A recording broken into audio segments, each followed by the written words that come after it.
하나님의 사랑 말로 다여 용 못하네. 저 높고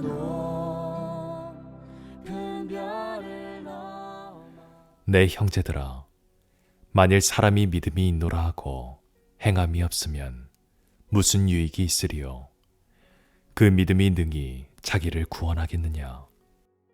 만일 형제나 자매가 헐벗고 일용할 양식이 없는데 너희 중에 누구든지 그에게 이르되 평안히 가라, 덥게 하라, 배부르게 하라 하며 그 몸에 쓸 것을 주지 아니하면 무슨 유익이 있으리요? 이와 같이 행함이 없는 믿음은 그 자체가 죽은 것이라. 어떤 사람은 말하기를 너는 믿음이 있고 나는 행함이 있으니 행함이 없는 내 믿음을 내게 보이라. 나는 행함으로 내 믿음을 내게 보이리라 하리라. 내가 하나님은 한 분이신 줄을 믿느냐? 잘 하는도다. 귀신들도 믿고 떠느니라. 아, 허탄한 사람아, 행함이 없는 믿음이 헛것인 줄을 알고자 하느냐? 우리 조상 아브라함이 그 아들 이삭을 제단에 바칠 때에 행함으로 의롭다 하심을 받은 것이 아니냐? 내가 보거니와 믿음에 그의 행함과 함께 일하고 행함으로 믿음이 온전하게 되었느니라. 이에 성경에 이른바 아브라함이 하나님을 믿으니 이것을 의로 여기셨다는 말씀이 이루어졌고 그는 하나님의 벗이라 칭함을 받았나니 이로보건대 사람이 행함으로 의롭다 하심을 받고 믿음으로만은 아니니라. 또 이와 같이 기생 라합이 사자들을 접대하여 다른 길로 나가게 할 때에 행함으로 의롭다 하심을 받은 것이 아니냐. 영혼 없는 몸이 죽은 것 같이 행함이 없는 믿음은 죽은 것이니라. 안녕하십니까, 박세정 목사입니다. 2021년 12월 8일 수요 예배 시간입니다. 오늘은 신앙의 위인들 가운데서 감리교의 창시자인 요한 웨슬레에 대해서 함께 알아보도록 하겠습니다. 지난 11월부터 우리는 개신교 신앙을 이끈 주요한 신앙의 위인들을 살펴보고 있습니다. 오늘은 요한 웨슬레에 대해서 함께 알아보겠는데요. 지난주 우리가 진첸도르프에 대해서 함께 살펴본 바가 있습니다. 진첸도르프의 그 모라비안 경건주의에 대한 영향을 깊이 받은 인물이 바로 이 요한 웨슬레라고 말씀드린 바가 있습니다. 요한 웨슬레의 생애에 대해서 우리가 함께 살펴보도록 하겠습니다. 제가 지난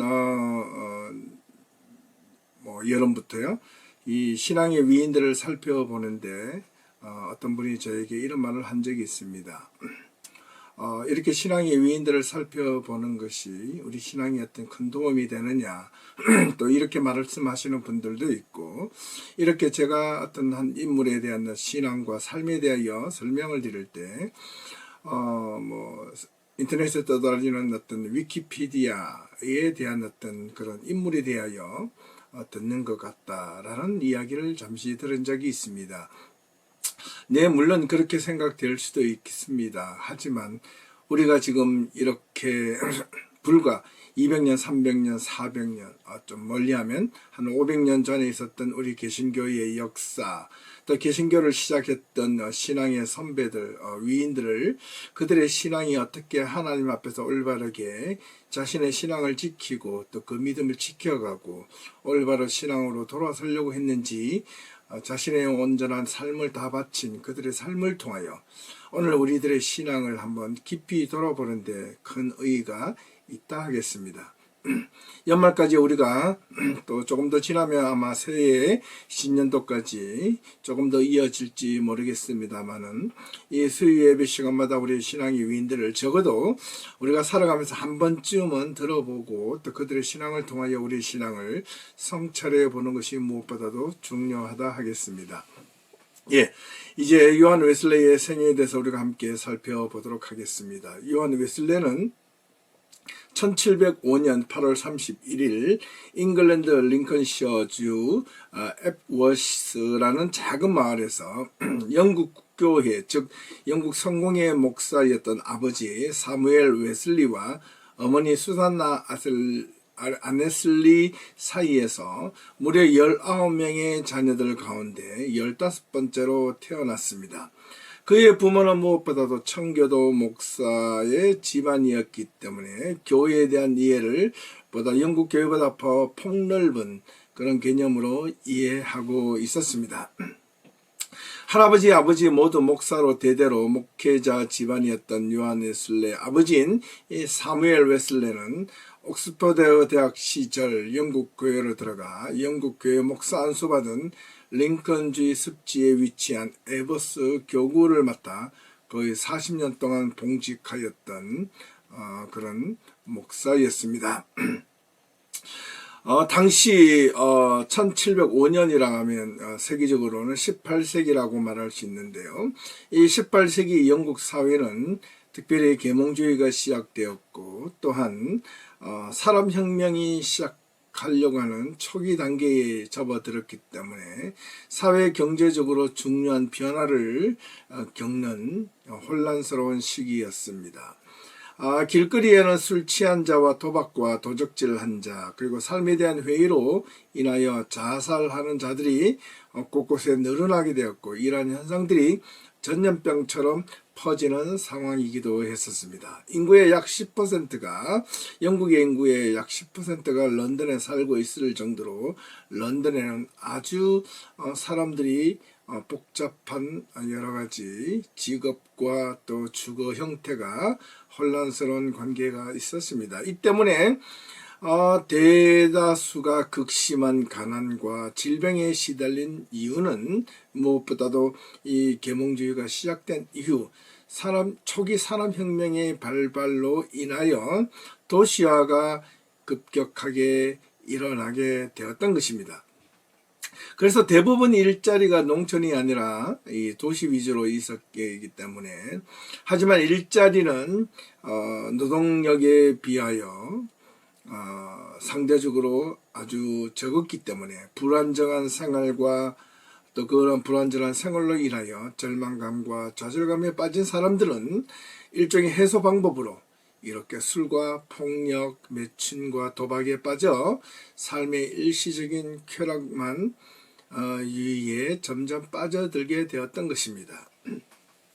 이 당시 영국 국교회의, 지금 성공회와 청교도 사이에도 심각한 갈등이 일어나게 되었습니다. 그래서 당시 종교적인 상황에서도 복잡하고 혼란스러움이 가중되기도 했었습니다. 이 백성들의 대부분은 형식적으로나마 국가에서 공인된 오직 영국 국교회에 속해 있었기 때문에 소수 이견을 하지만 영국 국교회가 아닌 잉글랜드 중심의 카톨릭, 그리고 스코틀랜드의 장로교, 기타 회중교, 침례교, 퀘이크 교도 등에 속한 이들도 있었다는 것입니다. 무엇보다도 영국 교회는 정치적인 세력들과 긴밀한 연관성을 가지고 있었는데, 다른 교파 사람들은 지난 17세기의 카톨릭과 청교도들에 대항하기 위해서 만들어진 법으로 인하여 투표를 하거나 의회에 참석할 수조차 없게 만들었습니다. 그래서 무엇보다도 영국 국교회는 기존 체제를 그대로 유지하려는 것이 주된 목적이었으면 틀림이 없습니다. 그래서 사람들이 현재 처한 위치에 대하여 현 상황을 지속시키고 자신들의 정치적이고 종교적인 입지를 그냥 있는 그대로 지속시켜 나가려고 했던 것이 주된 목적이고 이유였던 것입니다. 그래서 이런 상황이 하나님의 섭리로 주장하려고 했던 시도가 끊임없이 일어나 하나님의 뜻을 빙자한 자기들의 세속적인 권력과 또 힘을 유지하려 했던 것입니다. 이러한 관점에서 영국 국교회, 영국 성경회는 정치, 사회, 경제적으로 여전히 불안한 상황 속에서도 가난한 자들과 어려운 자들을 위한 관심보다는 오로지 교회 체제와 유지에만 더욱 관심이 있었던 상황에서 바로 요한 웨슬레가 태어나게 된 것입니다. 요한 웨슬레의 체격은 그리 크지 않았고 그의 다갈색 머리와 열정적인 성격은 많은 사람들을 매혹시키기에 충분했다고 전해집니다. 특별히 웨슬레는 태어나고 자라난 웨즈 마을은 난폭한 주민들이 있었기 때문에 아버지 사무엘 웨슬리의 목사의 농작물에 불을 넣기도 하고 젖소를 찔러 죽이기까지 했다고 합니다. 요한 웨슬레가 5살 되던 해 겨울 1709년 2월 9일 한밤중에 원인을 모를 화재가 아버지가 거하고 가족이 있었던 목사관에 화재가 발생하였을 때 2층 다락에서 곤히 잠자고 있었는데 웨슬리는 불이 난 것 때문에 깨어나 조금 더 당황하지 않고 창문 곁으로 다가와 도와달라고 소리칩니다. 이때 이를 본 교회 청년들이 2층 창문으로 올라가서 그를 구출해내자 불에 탄 집이 마지막으로 무너졌다고 합니다. 감사하게도 이 화재로 인하여 목사관이 완전히 소실되었음에도 불구하고 가족 중에는 그 어떤 누구도 다치지 않았습니다. 요한 웨슬레는 정말 우여곡절 끝에 구원받은 생명에 대하여 스가랴 3장 2절에 나오는 불에서 꺼낸 그슬린 나무 조각이라는 그 비유를 생각하며 훗날 자기 사진 밑에 이 성경 구절을 써놓고 항상 하나님이 왜 자신을 죽음에서 건져주셨는가에 대한 의문을 품고 묻고 질문하며 또한 하나님께 끊임없이 기도했다고 전해주고 있습니다. 특별히 요한 웨슬레의 어머니 수산나 아네슬리 웨슬리는 비범한 여인으로 알려져 있습니다. 그녀의 자녀 야용은 특별했는데 특별히 조기 교육 방식을 선택하여 자녀들에게 어릴 때부터 독서를 많이 하도록 유도하였고 특별히 또 목회자 집안답게 종교와 신학과 관련된 서적들을 많이 비치하여 자녀들뿐만 아니라 자신도 이런 책들을 많이 섭렵하여 남편 목사가 출타 중일 때는 성도들을 교인들을 목사관으로 불려 기도회와 성경 공부를 직접 인도하기도 했다고 전해집니다. 그래서 특별히 어머니 수산나는 신앙이 아주 충실한 여인이었습니다. 하지만 그럼에도 불구하고 요한 웨슬리 아버지 사무엘과 어머니 수산나는 특별히 종교와 정치적인 문제로 있어서는 서로 의견 대립할 때가 종종 있었는데 이로 인하여 집안이 종종 냉기가 감돌았다고 전해집니다.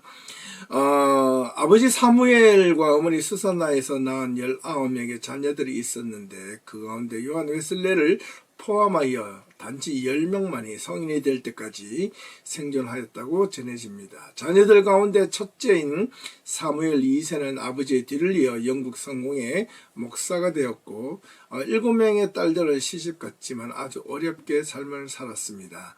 그래서 가정의 어려움으로 인하여 훗날 요한 웨슬레가 감리교 운동을 펼칠 때 적극적으로 도와주지 못한 아쉬움과 서운함을 피력하기도 했었습니다.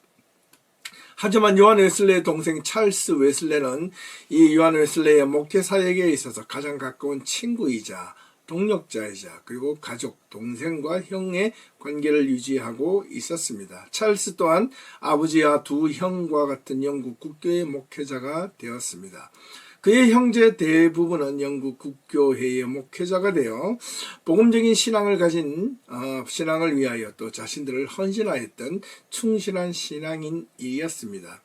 특별히 찰스 웨슬레는 6,000곡 이상의 찬송시를 기록하였는데 그 가운데 잘 알려진 찬송가는 지금 우리가 가지고 있는 개편 찬송가에 보면 찬송가 126장 천사 찬송하기를 이라는 제목이 있지 않습니까? 그리고 찬송가 23장 만입이 내게 있으면 그리고 찬송가 15장 하나님의 크신 사랑 등등이 이런 작사를 하였던 인물이 바로 이 찰스 웨슬레, 요한 웨슬레의 동생이었습니다. 영국의 한적한 시골 웨지에 있는 작은 마을에 있는 목사관에서의 삶은 요한 웨슬레에게는 부모님과 학문과 교회의 가르침에 대한 깊은 영향을 받은 것은 틀림이 없습니다. 요한 웨슬레는 시골 마을 목회자의 어려운 가정 환경 속에서도 불구하고 당시 최상의 교육을 받게 되었는데 1714년 상류층의 자녀들이 다니는 차터하우스에 다니며 대학 진학 준비를 하게 됩니다. 그리고 1720년 영국 옥스퍼드 대학 크라이스트 처치 컬리지에 입학하여 1724년 졸업할 때까지 고전과 현대문학, 신학, 역사, 과학을 폭넓게 두루 공부하였고 특별히 신약 성경을 원어로 읽을 만큼 능숙하게 학문을 쌓기도 했습니다. 그는 대학을 입학하여 졸업할 때까지 우수한 성적을 거둔 우수생이었습니다. 옥스퍼드 대학을 졸업할 무렵 부모님의 권유로 인하여 종교적인 문제에 더 많은 관심을 보이게 되었는데 이후 그의 아버지와 형의 뒤를 이어 목회자가 된 것은 어찌 보면 당연한 일이었는지도 모릅니다. 그가 졸업한 뒤 1726년 3월 링컨 컬리지의 연구원으로 뽑히는 영예로 인하여 옥스퍼드에 계속 머물러 있지 않아도 되었습니다. 연구원이 되면 특별 요청이 없는 한 자유롭게 돌아다닐 수 있게 된 것입니다. 이런 기회로 인하여 그는 옥스퍼드를 떠나 상당한 기간 동안 아버지의 교회 일을 또한 사역을 목회를 도와줄 수 있었고 1727년부터 1729년까지 이 교회를 아버지 교회를 담임하며 목회를 하기도 하였습니다. 비록 요한 웨슬리는 1728년 7월 옥스퍼드에서 목사 안수를 받기는 했지만 자신에게는 교구 목사가 적합하지 않음을 알고 1729년 9월 링컨 컬리지부터 교수직으로 요청을 받아 강의를 맡아 진행하게 됩니다. 그래서 결국 옥스퍼드로 다시 돌아와 동료 학자들과 관계를 돈독하게 유지해 나가게 되었습니다. 당시 그의 동생 찰스 웨슬리는 형의 뒤를 이어 형이 다녔던 옥스퍼드 크라이스트 처치 컬리지에 입학하여 그 학생이 되어 영적 성장을 목표로 옥스퍼드 대학의 다른 학생들과 소그룹 모임을 만들어 신앙을 지속시켜 나갔습니다. 이 모임에 요한 웨슬리가 초청되어 그 가운데 모임의 일원이 되었고 그들의 비공식적인 지도자가 되었습니다.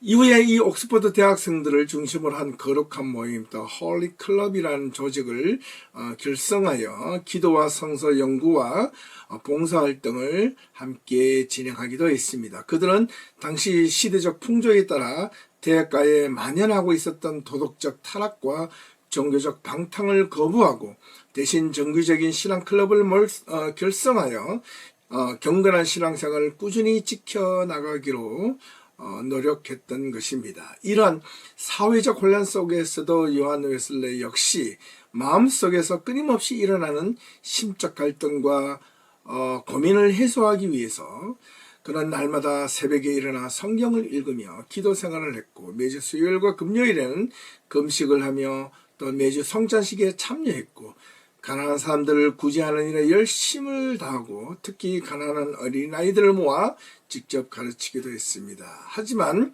그의 내면 속에서 일어나는 끊임없는 갈등과 고민, 신앙에 대한 본질에 대한 문제를 해결받지 못하고 마음 한구석에 지속적으로 남아 있었습니다. 이들 홀리 그룹 회원들은 그들의 수입 가운데 최소한의 생활비를 제한 나머지 수입 전부를 구제비를 쌓아야 하는데 온 힘을 다 쏟았던 자들이었습니다. 그는 또한 매주 2번씩 감옥에 있는 죄수들을 방문하여 복음을 전하기도 했지만 이런 경건 생활 속에서도 불구하고 방금 말씀드린 자신의 내면 속에서 일어나는 십자가를 질 수 있는 그런 용기 없음에 대하여 언제나 죄책감과 송구함과 또는 그런 신앙에 대한 불확실함에 대하여 늘 언제나 고민하고 있었던 것입니다. 이런 모습을 본 주변의 동료들이나 다른 학생들은 이 그룹에 속한 자들을 향하여 오히려 비아냥거리며 성례주의자 또는 성경벌레들, 신성구락부 혹은 규칙주의자들이라 부르며 그렇게 조서를 보내기도 했었습니다. 결국 훗날 규칙주의자라는 영어 메소드에다가 사람 이스트라는 단어에 함께 나온 단어가 훗날 뭐가 되었죠? 예, 감리교, 영어에서 보면 감리교를 메소디스트, 감리교인들 메소디스트라고 말을 하지 않습니까? 그래서 이 감리교 교인들을 향하여 요한 웨슬리를 따랐던 사람들을 향하여 붙여진 이름이 메소디스트, 감리교인들이 된 것입니다. 1735년 요한 웨슬레의 아버지 사무엘이 죽은 뒤 요한과 찰스 웨슬레는 당시 영국 교회의 선교기관이었던 복음전도협회의 선교사로 자원을 하게 되었고, 이런 선교사역이 초대 기독교인들이 행했던 것처럼 자기 자신을 부인하고 하나님께 완전히 복종하는 길을 그것이 자신이 해야 할 사명이라고 믿었던 것입니다. 요한은 또한 그의 끝없이 타오르는 종교적 열정으로 그동안 완고했던 영국 교회의 안일을 한 그 나태함과 의식에 치중한 생활에서 벗어나 믿음의 요람이었던 당시 옥스퍼드 대학 교수직을 사직하고 북아메리카로 전도 여행을 하기로 결심합니다. 그런 지루하고 안일한 신앙생활에 매너리즘이 있었던 반면, 하지만 그 가운데서도 내면 속에 끊임없이 불타올랐던 복음에 대한 열정을 벗어날 수 없었던 것입니다. 그 사이에서 그는 지치고 지쳤습니다. 번아웃이 일어났던 것입니다. 그래서 북아메리카로 전도 여행을 하며 새로운 기회를 찾고자 했던 것입니다. 1735년 10월 18일 영국에서 미국으로 조지아주로 가는 시몬주호 배를 탔는데, 이 배에는 무려 모라비안인들과 80여 명의 영국 이민자들이 함께 타고 있었습니다. 미국 대륙에 도착하기까지 약 2달 8주나 소요되었는데, 항해하던 도중 이 웨슬레는 자신의 인생에 있어서 또 하나의 새로운 터닝 포인트를 경험하게 됩니다. 항해 도중에 아주 심각한 폭풍우를 만나 거의 죽게 되었을 때, 배 안에 있는 대부분의 선원들과 사람들은 두려움에 빠져 공포에 떨고 있었을 때, 그때 요한 웨슬레 역시 그 가운데 한 명이었습니다. 그런데 그 안에 있었던 모라비안 교인들은 단 한 명도 요동함이 없이 두려움 없이 태연하게 시편 찬송을 부르며 폭풍이 지나가기를 잠잠히 기다렸다고 합니다. 폭풍이 지나고 요한 웨슬레는 한 모라비안 교인들에게 물었습니다. 당신들은 당시 죽을지도 모르는 그 폭풍 가운데서도 두렵지 않았습니까? 그때 이 모라비안 교인이 하는 말이 그저 하나님께 우리는 감사할 따름입니다. 폭풍을 만나든 평안한 삶이 이어지든 우리는 늘 언제나 하나님과 함께합니다. 여자와 아이들도 죽음을 두려워하지 않았습니다. 오직 우리 주님이 우리와 함께 하시고 또 우리와 동행하고 계시다는 것을 믿기 때문입니다. 라는 말로 대신했다는 겁니다.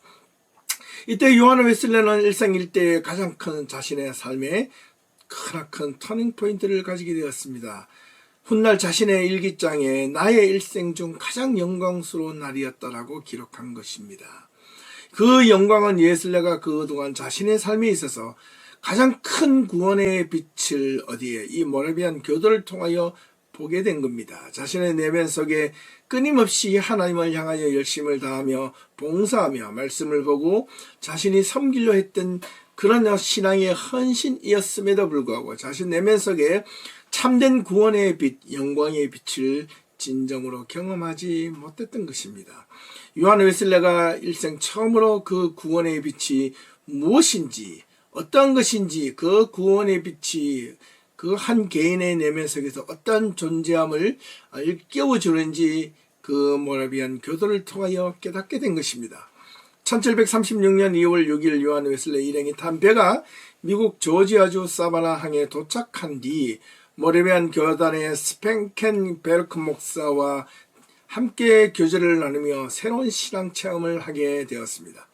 사실 당시 요한 웨슬레는 적어도 3가지의 목표를 가지고 미국 여행을 결심하였습니다. 첫째, 조지아에서 영어를 사용하는 식민지 개척자들을 위하여 봉사하겠다라고. 두 번째, 미국 원주민들을 기독교로 개종시키고자 했습니다. 세 번째는 하나님이 무엇보다 요한 웨슬레 자신을 사랑한다는 확신을 그곳 미국 대륙에서 경험하고 싶었습니다.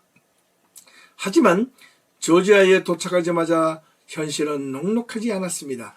요한 웨슬레가 생각했던 만큼 원주민들이 쉽게 요한 웨슬레에 전한 복음을 받아들이지 않았을 뿐만 아니라 성실하고 열정적으로 자신이 일을 하였음에도 불구하고 주변에 있는 선교사들의 그 냉담한 분위기와 반항적이고 불편한 기색 때문에 요한에서는 자신의 꿈꾸었던 세 가지 계획이 그만 수포로 돌아가고 말았습니다. 게다가 당시 요한 웨슬레가 섬기었던 교구의 교인이었던 소피 합키라는 여인과 뜻하지 않은 불행한 사랑 때문에 결국 대배심원들의 기소를 받아 그 미국 식민지를 떠날 수밖에 없었습니다. 결국 요한 웨슬레는 선교사 생활을 시작한 지 2년이 채 못된 1737년 12월 다시 조지아를 떠나 영국으로 돌아오게 되었습니다. 영국으로 돌아온 뒤 몇 개월 동안 그런 깊은 신앙의 침체기에 빠져 괴로운 생활을 보내고 있는 터에 자신을 새롭게 일으키고 자신이 지금 가고 있는 이 길이 올바른 길인지 아닌지 서지 않은 것에 대한 믿음을 되찾고 싶었습니다.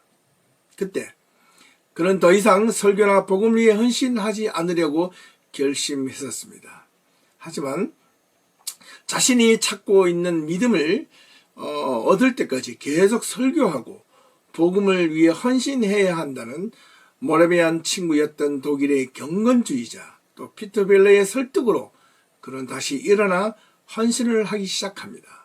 미국에서 사역은 크게 성공하지 못했지만 미국으로 건너갈 때 만났던 모라비안들과의 그 만남, 그 새로운 신앙에 대한 도전, 그 도전이 침체하였던 자신의 신앙을 다시 일깨우게 된 것입니다.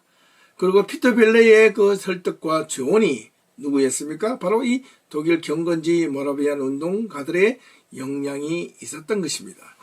어떻게 보면 요한 웨슬레가 그가 사역을 할 수 있도록 신앙으로 영적인 어떤 힘을 북돋아 준 자는 분명 이 모라비안 경건주의자들이 있었으면 틀림이 없다는 것입니다. 무엇보다 요한 웨슬레는 모라비안들이 보여준 신앙의 진정성과 위로의 깊은 감명을 받아 내적 구원의 확신에서 오는 자신의 깊은 신앙적 체험으로 인하여 기독교 신앙을 다시 재출발해야 한다는 것을 깊이 깨닫고 1738년 5월 24일 내적인 고민 끝에 얻은 구원의 확신을 통하여 그는 런던의 올더스게이트 거리에 있는 한 작은 기도 모임에 참석하게 됩니다.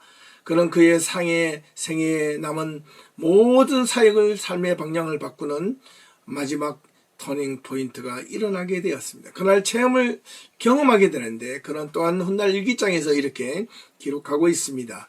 저녁에 마음이 별로 내키지 않았지만 나는 올더스게이트 가에 있는 한 교회 집회, 기도 모임에 참석했다. 그때 어떤 사람이 루터의 로마서 주석 서문을 읽고 있었는데 그때가 저녁 8시 45분쯤이었다. 그리스도를 믿는 신앙을 통해 하나님께서 우리 마음의 역사하심으로 일어나는 변화에 대하여 설명하고 있었을 때 내 마음이 이상하게 뜨거워지는 것을 경험할 수 있었다. 내가 그리스도를 믿고 있었고 그때 나는 예수 그리스도를 통해서만 구원을 얻을 수 있다는 확신을 가지게 되었다. 그리고 그리스도께서 내 죄를 사해 주시고 나 같은 죄인마저도 또한 죄와 사망의 법에서 구원해 주셨다는 확신을 비로소 가지게 되었다라고 수레한 바가 있습니다.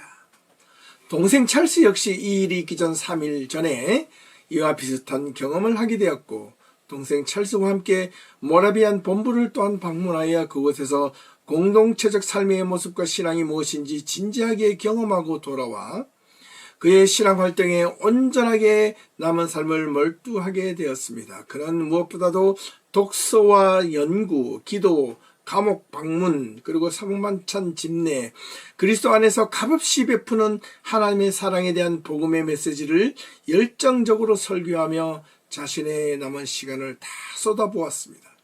그는 교구 목사로 어느 한 교회에 모이는 것 대신에 교회마다 다 돌아다니며 순회 설교를 하게 되었는데 복음의 메시지를 전하며 온 힘을 다 쏟았습니다. 그가 거듭난 뒤 그가 맨 처음 한 설교지는 바로 옥스퍼드 대학생들 앞이었습니다.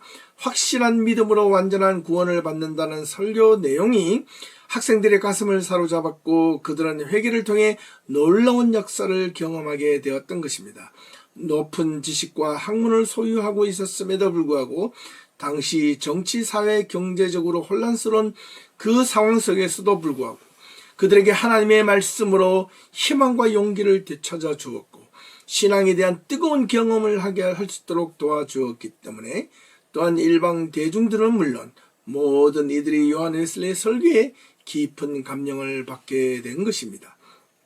특별히 그의 친구였던 조지 휘필드의 권유로 인하여 교회 건물 밖 야외에서 당시 광부들이 하루 일과를 마치고 지친 몸을 이끌고 돌아오는 어느 오후 늦은 날 처음으로 야외 설교를 하게 되었는데 이때 웨슬레의 설교를 듣고 수많은 사람들이 몰려들게 되었다는 것입니다.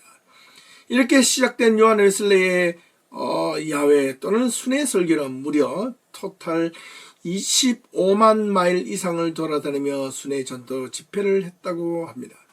잉글랜드뿐만 아니라 북쪽의 웨일즈, 스코틀랜드 그리고 아일랜드까지 집회를 계속해서 이어갔습니다. 그런 훗날 나이 86세의 노구의 몸을 이끌고서도 자신을 핍박했던 아일랜드 코넬웨이까지 가서 2만 5천 명이 넘는 사람들 앞에서 설교를 하기도 했었습니다. 그는 남은 생애 전체를 목숨을 다해 힘껏 복음을 전하며 그가 쇠약하며 죽기 5일 전까지도 자신이 거처하고 있었던 곳에서 32km 정도 떨어진 곳까지 가서 복음을 전할 정도로 목숨을 바친 자였습니다. 그가 다닌 거리만 해도 지구 10바퀴 이상 되는 거리를 다니며 전도했습니다. 지금처럼 교통수단이 그리 발달되지 못했던 1700년대의 상황 속에서도 요한 웨슬레는 돌아다니는 것을 주저하지 않았고 복음을 전하는 곳이라면 어디든지 찾아가서 말씀을 전했던 것입니다.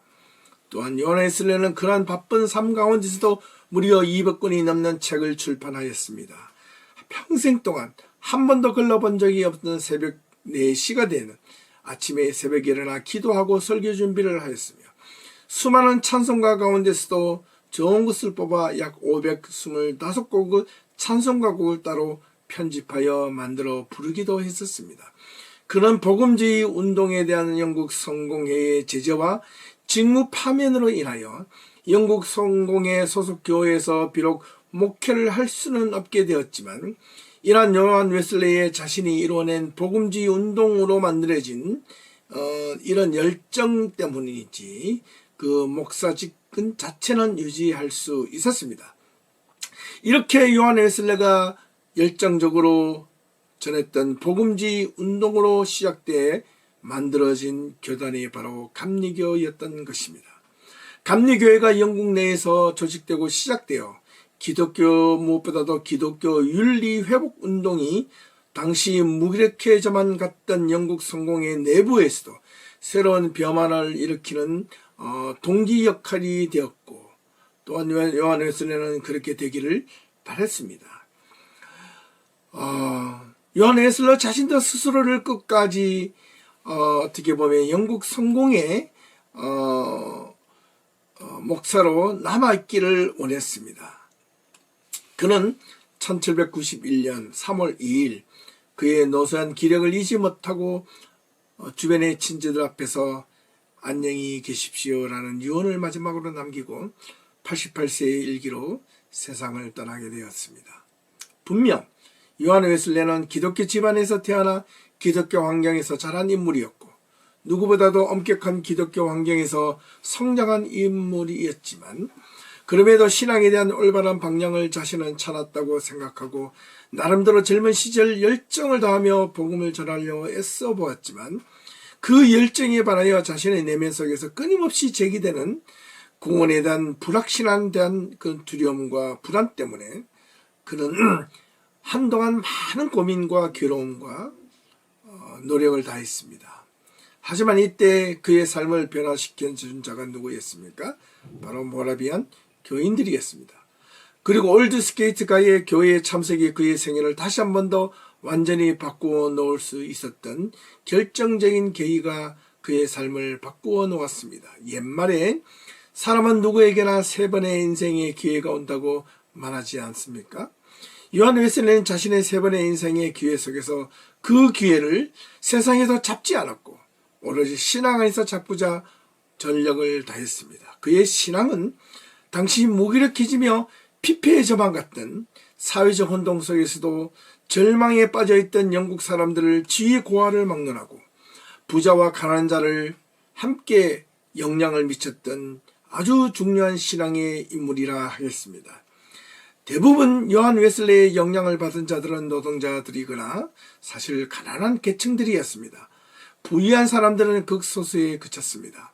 많은 사람들이 요한 웨슬레의 설교에 감동된 뒤 소위 말하는 은혜를 받고 그동안 현실에 찌들린 삶의 불만으로 인하여 술, 주정과 가정폭력, 매춘, 범죄 그리고 절망에서 벗어나 오히려 사랑과 희망과 기쁨의 새 삶을 살아갈 수 있도록 신앙 안에서 다시금 용기를 주고 회복시켜 주었던 것이 바로 이 요한 웨슬레이였던 것입니다.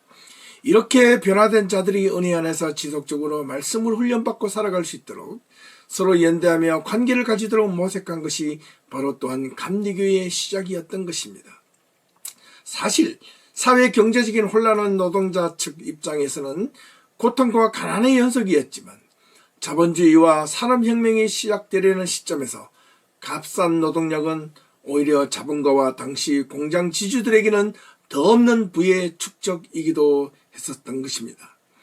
사회적인 갭이 깊어지고 혼란적 상황이 심화될수록 그런 상황 속에서도 훗날 영국의 산업혁명이 19세기에 본격적으로 시작된 거의 100년 뒤 당시 유럽 사회 구조 속에서 드러난 자본주의와 산업혁명 속에서 드러난 모순을 비판하며 쓴 책이 바로 그 유명한 칼 마르크스에 의해서 쓰여진 어디에서? 특히 영국 런던에서 만들어진 이 칼 막스의 자본론과 공산주의 이론이 그의 등장은 결코 우연이 아님을 우리는 역사를 통해 다시 한 번 더 돌아보게 되는 것입니다. 공산주의 이론이 물론 분명 우리들에게 민주주의와 자본주의 사회 속에서는 여러 가지 혼란이 있을 수 있습니다. 하지만 이 칼 마르크스가 공산주의 이론과 자본주의에 대한 비판을 하게 되었을 때 당시 그 이전의 독일적 상황과 또 영국의 사회 속에서 일어나는 그 노동자의 고난과 고통, 그 피폐와 절망적인 삶에 대한 이해 없이 이 칼 마르크스의 책을 함부로 재단하기는 어려울 것입니다. 마지막으로 요한 웨슬레가 있기까지 그에게는 뗄래야 뗄 수 없는 중요한 4가지 포인트만 잡고 오늘 말씀을 마치고자 합니다. 첫 번째, 이 요한 웨슬레가 있기까지 신앙의 지도자가 누구이어야 하는가를 참으로 중요하게 돌아보게 합니다. 요한 웨슬레가 없었다면 아마 영국의 새로운 신앙의 회개운동, 복음주의 운동이 있었을까라고 할 정도로 요한 웨슬레는 영국 교회에서 아주 중요한 인물이었으면 틀림이 없습니다. 어떤 신앙의 지도자를 만나느냐에 따라서 그 삶의 인생이 바뀌어질 수 있다 하겠습니다.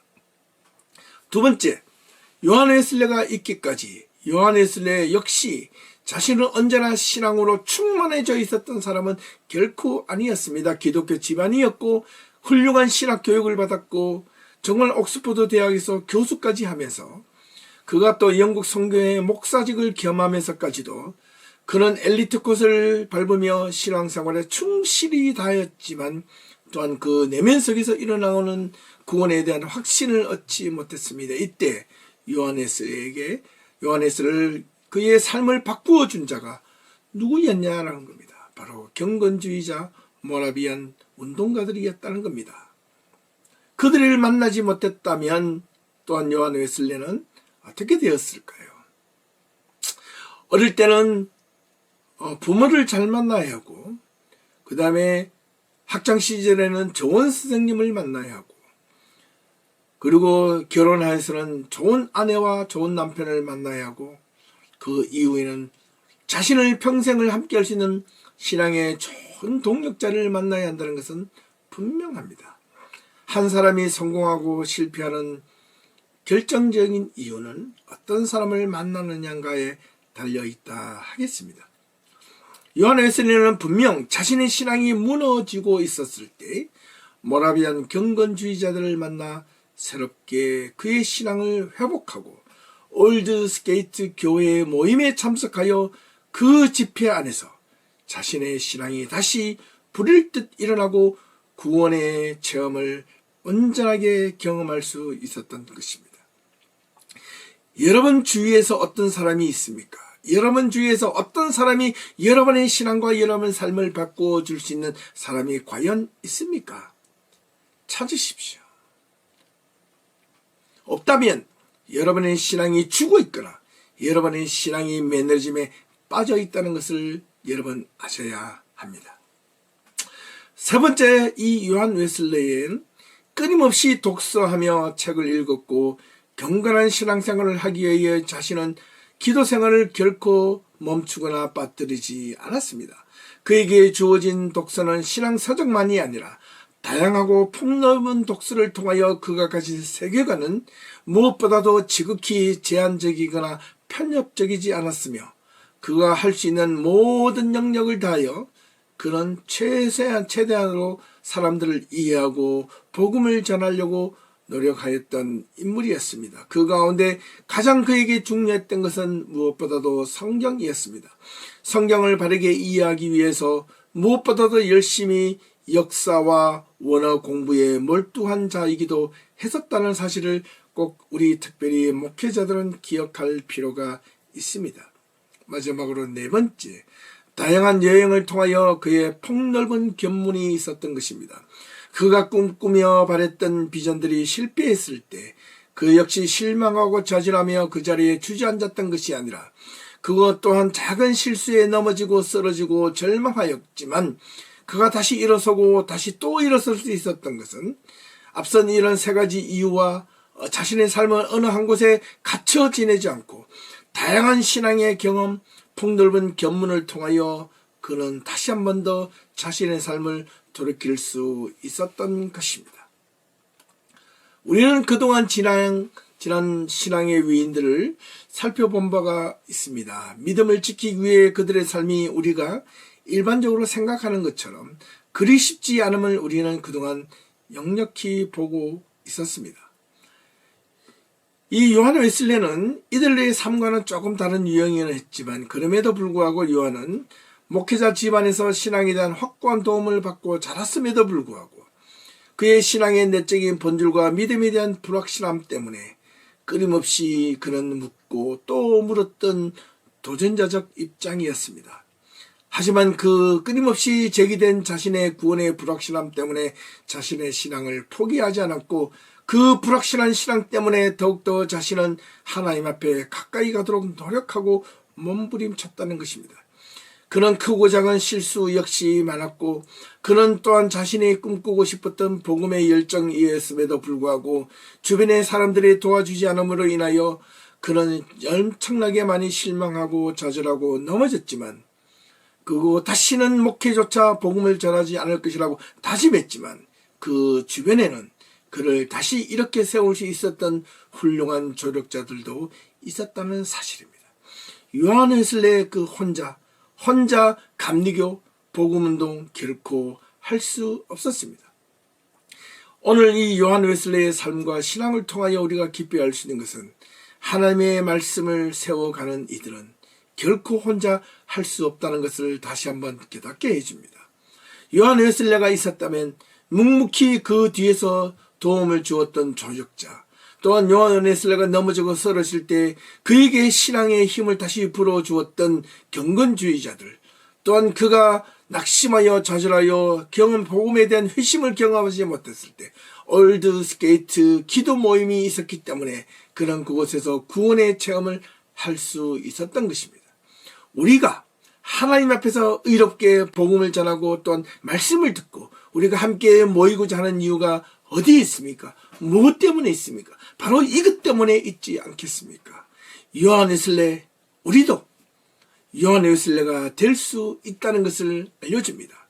다만 요한 웨슬레 혼자의 몸부림이 아니라 우리 모두가 함께 신앙의 힘으로 단합되고 똘똘 뭉치고 그 안에서는 그 어떤 개인의 이익과 사적인 요구나 탐욕이나 질투와 이기가 아닌 예수 그리스도의 복음과 사역 그 하나 열정만으로 함께 뭉치고 모일 때 그 나머지 것들은 어떻게 다 용이 되고 말 것입니다.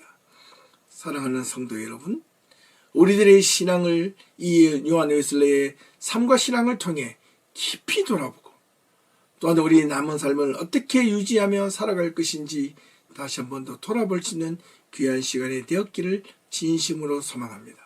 우리의 신앙도 우리의 삶도 우리의 남은 삶이 얼마나 될지언정 조금 더 가치 있고 분명히 있는 신앙의 가치로 살아가야 되지 않겠습니까?